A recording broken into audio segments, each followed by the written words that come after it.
Banyak pendapat yang menyatakan tentang genealogi Nabi besar Muhammad Shallallahu Alaihi Wasallam, dan yang salah satunya menyatakan bahwa Nabi Muhammad merupakan seorang muarobin seperti pendapat dari Miftahul Lutfi Muhammad, yaitu orang keturunan Indonesia yang hidup di daerah Timur Tengah. Jika benar pendapat ini, maka suatu anugerah yang besar buat bangsa Indonesia.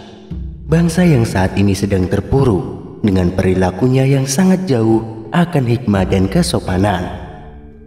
Bangsa yang saat ini sedang tidak memiliki tokoh panutan dan teladan yang menomorsatukan Tuhan sesuai dengan sila pertama Pancasila, ketuhanan yang Maha Esa, ikhlas dan jujur.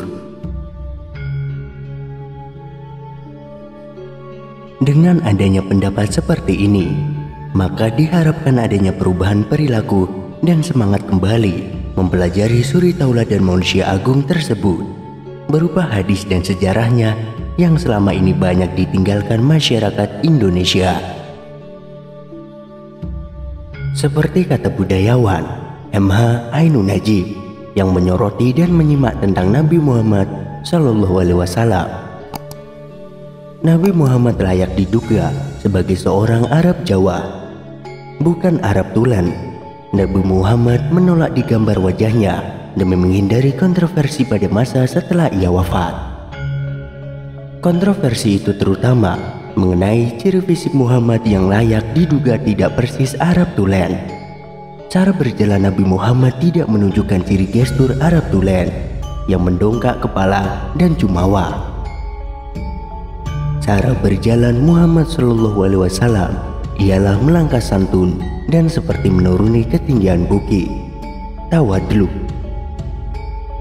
Cara berjalan Nabi Muhammad adalah badan atas condong ke depan atau membungkuk dan kaki kuat berkuda-kuda.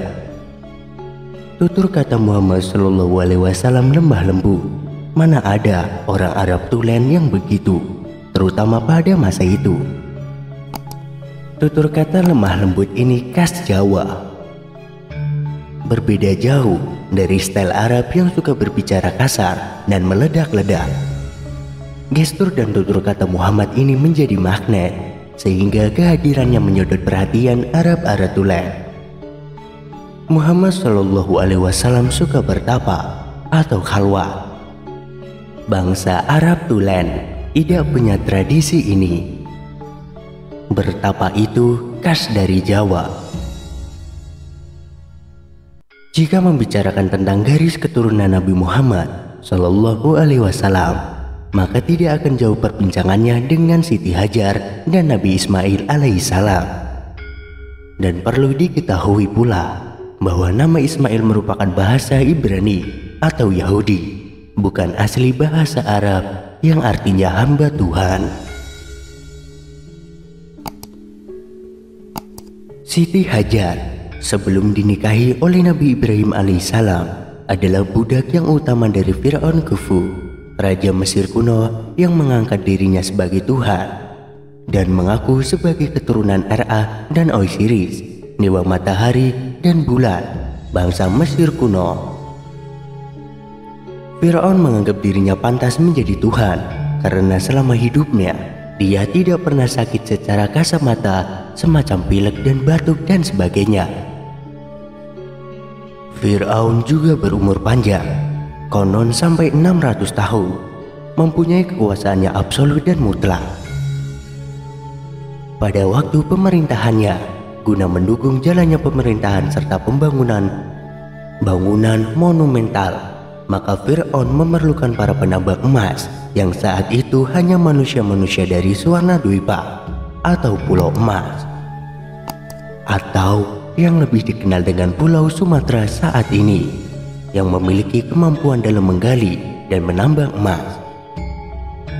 Fir'aun sudah mengetahui sepak terjang para penambang tersebut ketika mereka menggali dan menambang emas di bagian tengah dan selatan benua Afrika. Guna menunjang keinginannya tersebut, maka Fir'aun mengundang para penambang-penambang emas tersebut di bawah pimpinan yaitu kakek ayahanda Ibunda Siti Hajar, Beliau merupakan kepala ekspatriat dari Swarnadwipa yang didatangkan oleh Fir'aun. Seiring dengan banyaknya tambang emas baru yang diketemukan, maka banyak pula bertambah para imigran dari dataran Swarnadwipa yang menjadi penambang emas di negeri Mesir dan sudah diakui menjadi kelompok masyarakat tertentu di negara Mesir. Semakin absolutnya kekuasaan Fir'aun, maka semakin pula dia berbuat semena-mena, termasuk salah satunya adalah dia banyak meniduri para perawan dari rakyatnya. Tidak terkecuali dia tertarik oleh kecantikan Siti Hajar, meskipun beliau merupakan putri ekspatriat penambang emas yang terkemuka.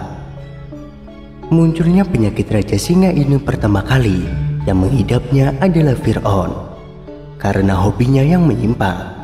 Di samping itu pula, ketika Fir'aun telah meniduri perawan rakyatnya, maka dia akan menyunat perempuan tersebut.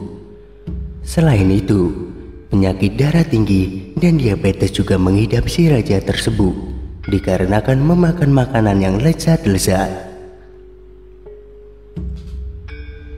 Waktu pun berlalu hingga kedatangan Khalifah dagang yang dipimpin oleh Nabi Ibrahim, hingga si Fir'aun tertarik akan kecantikan Ibunda Sarah. Dan diboyonglah Ibunda Sarah ke istana Fir'aun. Dan ketika akan ditiduri, Fir'aun tidak sanggup menggerakkan badannya karena takut akan ketinggian ilmu Bunda Sarah. Maka si Fir'aun pun melepaskan Ibunda Sarah dan memberikan salah satu anggota keluarganya sebagai pembantu Ibunda Sarah, yaitu Hajar.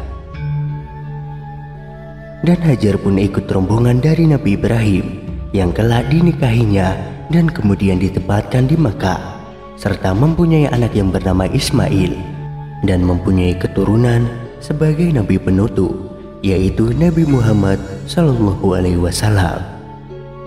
Kalau misalkan memang diperlukan penelitian lebih lanjut, maka Nabi Muhammad SAW pun meninggalkan fisiknya, yaitu berupa rambut yang disimpan di museum di Turki.